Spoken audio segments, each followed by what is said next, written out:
All right, it's 7 o'clock. If you'll stand, we'll be led in prayer by our county attorney, John T. Bobo.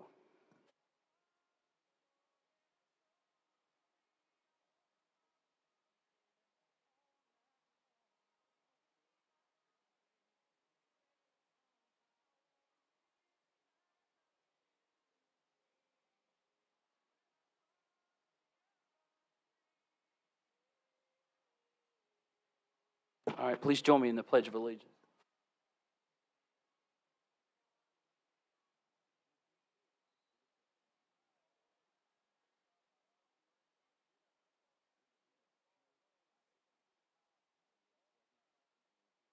All right, the meeting's declared open, so you can be seated. All right, we'll have roll call by County Clerk Donna Thomas. Commissioner Anderson, Commissioner Boutwell, Commissioner Boyette, Here. Commissioner Brothers, Here. Commissioner Epperson, Commissioner Farrer, Here. Commissioner Hooker, Here. Commissioner Johnson, Here. Commissioner Maddox, Here. Commissioner Neely, Here. Commissioner Pinson, Commissioner Sanders, Here. Commissioner Smith, Here. Commissioner Adam Thomas, Here. Commissioner Mark Thomas, Here. Commissioner Thompson, Here. Commissioner Vick, Here. Commissioner Yaki, Here. 16 present, 2 absent. All right, so this is a special call meeting tonight, so it should not go on as long. The only business matter to be discussed tonight is issuance of the general obligation school bond. Now, the Financial Management Committee met at 4:15 this afternoon and is recommending to the County Commission to adopt the resolution that's before you tonight with the option for the variable rate, interest rate. Move to approve. A second. All right, so we have a motion second. We're open for discussion. Now, would you like the resolution to be read, or are you okay with waiving the reading Waive of the the reading. resolution? Waive it. Second. Okay, so motion second on that. So now we're open for discussion, and there should be a copy of the document in front of you. Commissioner Boutwell. Yes, I'd just like to make some opening comments in favor of the new school, in favor of the resolution. From 2010 to 2020, Bedford County schools picked up a little over 700 students. Currently, we have 15 portables. If you estimate 30 students per portable, that's 450 students in portables. So we had 709 increase, and we got the good portion of those people still in portables, 450. The University of Tennessee projects from 2020 to 2030 that Bedford County will have 1,247 more students.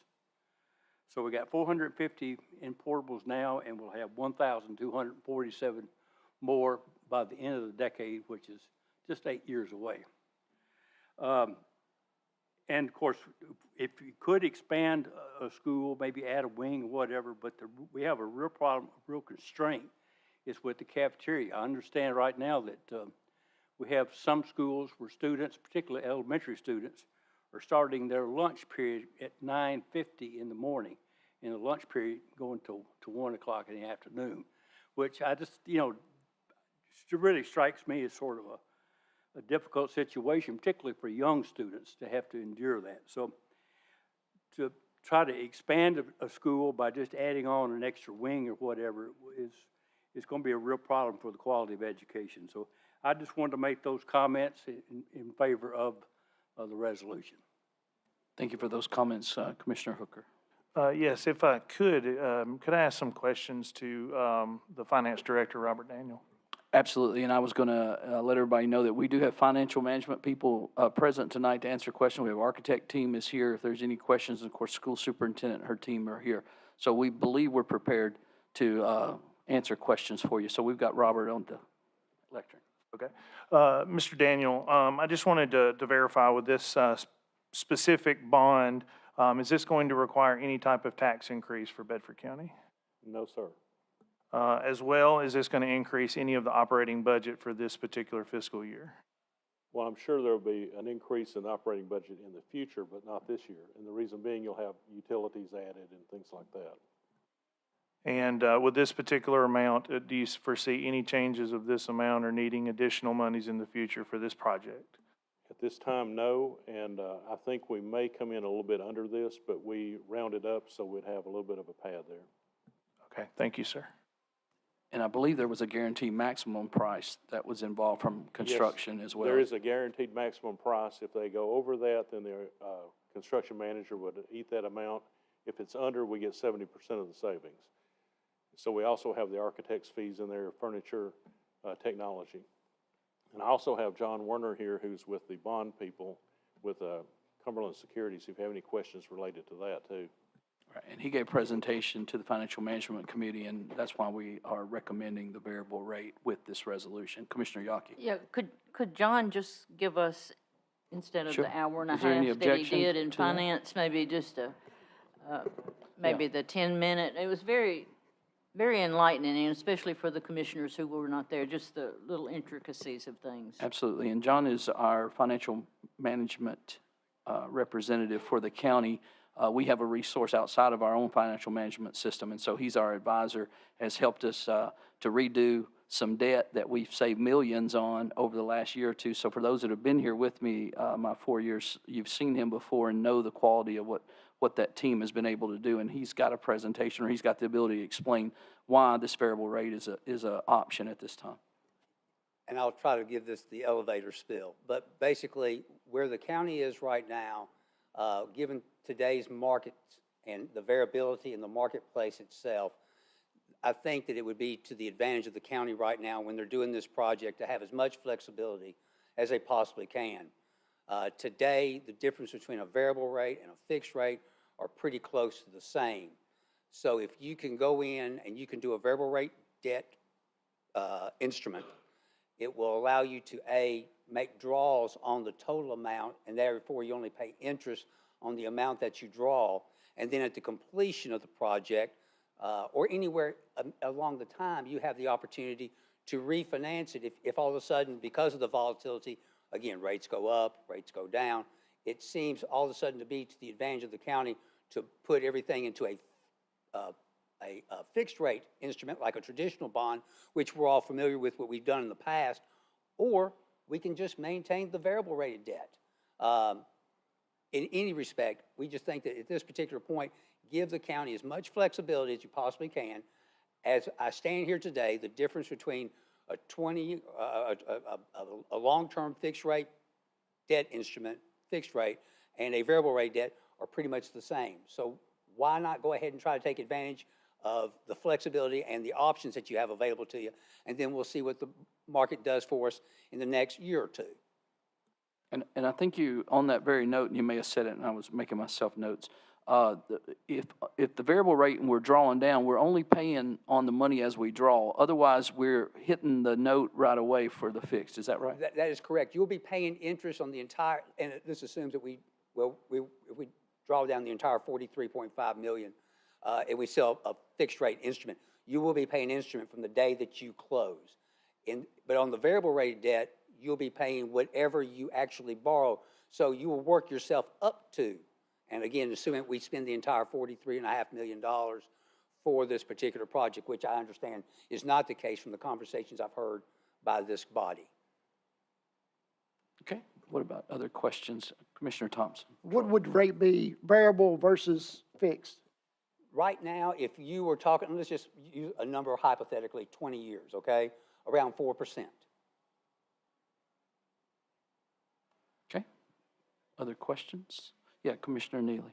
Okay, my question is probably going to be directed at Robert. When I was on the board and we started this whole process, we initially were told there was about $24 million with debt falling off that could be spent. Before I got off the board in probably 21, we were told that amount increased to 30, maybe a little more.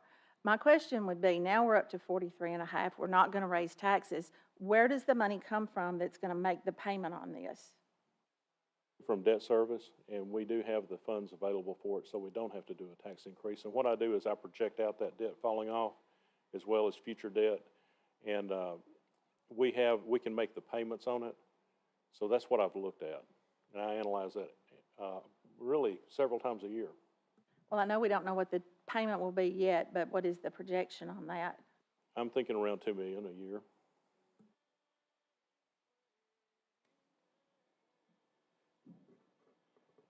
Okay, Commissioner Neal, you have another question? Do you have another question?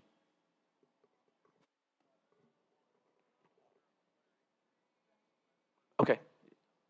I thought somebody else had their hand up, was why I was trying to. Anybody else have a question? Commissioner Barrett. We're looking at a 25-year bond.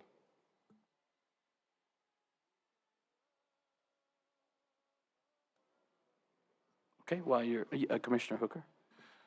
And you may not be able to answer this, but do we have any projection of when our ability to borrow additional money will be if we go through with this? Looking forward in projections, because I know we have some other requests coming from the school board as well as some other needs as we grow. Do we have a projection of when we would have the ability to take on additional debt in the future? I do cash flow projections for 25 years out. So yes, I do, and there's some debt dropping off, I think, in 7 or 8 years. But other than that, it would have to be new taxes or something like that until that point. Okay, or if the interest rates were to decline, or some things in the market could give us some wiggle room that we don't see at the moment. One of the reasons we have some of the flexibility we have today is because of refinancing our debt, because that is actually didn't necessarily put money right back in the bank, but it freed up our buying power, which is what's going to lend us the rate that we're going to get with our bond rating, correct?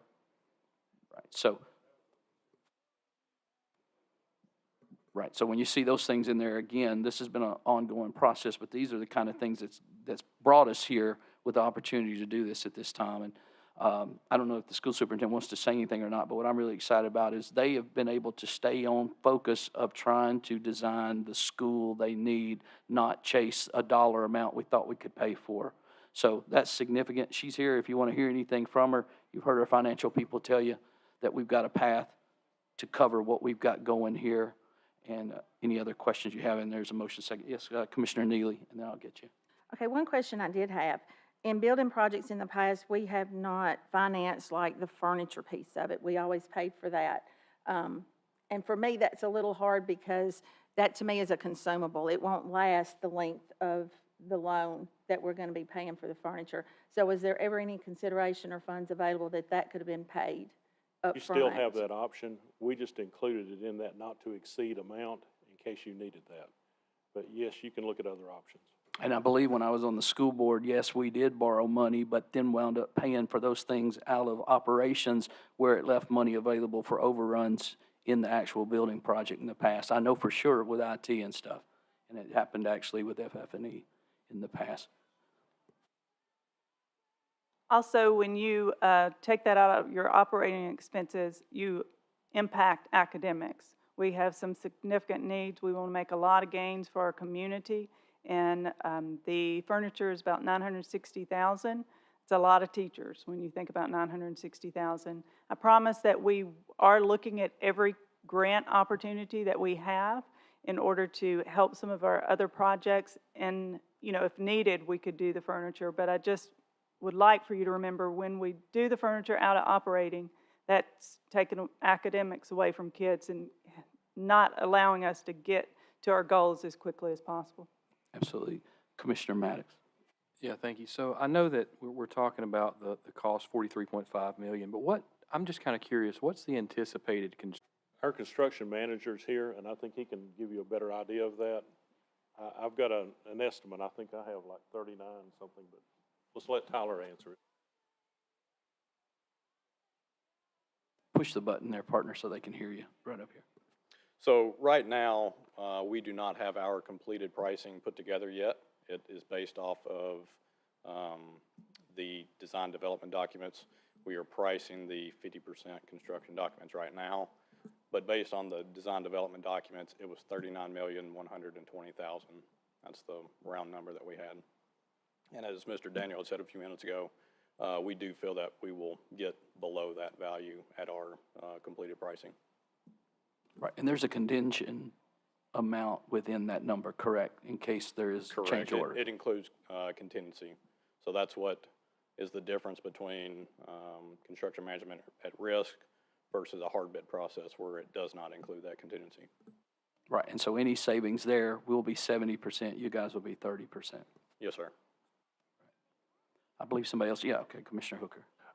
Robert, if you wouldn't mind, so the 70% that we would get back if we do come in under, where does that money go? Does that go back into the general fund, or does that come off No, the? sir, this is a bond issue. It'd go back into that project or other like projects. Right, these funds would be education. All right, anybody else? Call the question, Mr. Chairman. All right, everybody understands the motion on the floor is to adopt the resolution as presented with the variable rate option to be executed by the executive branch. Everybody understands that? That was the motion, the second, and waiving the reading.